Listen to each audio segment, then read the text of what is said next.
gotta make it the 6 p.m. show. First header. First time in ages. Activated by the signal to warn of severe weather or other hazards. Hold up a second.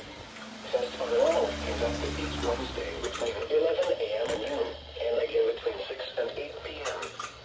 If severe weather is expected on Wednesday, the test will be postponed until the next day, weather permitting. Reception of this broadcast, and especially the warning signals, can vary at any given location. This variability, normally more noticeable at greater distances from the transmitter, can result even though you are using a good quality receiver in perfect working order.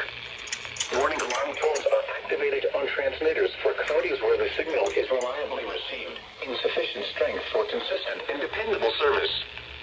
For station KIH63 in Daytona Beach, warning alerts will be activated for Volusia, Flagler, Putnam, Lake, Seminole, They did that early. counties.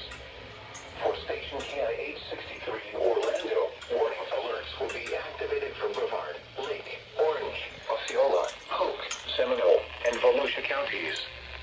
For station WXJ70 in Melbourne, warning alerts will be activated for Brevard, Indian River, Orange, and Osceola counties.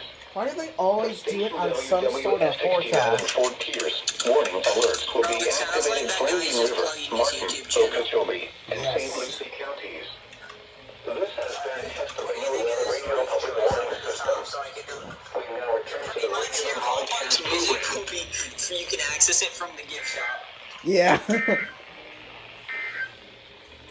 The forecast for the Orlando NOAA weather radio listening area.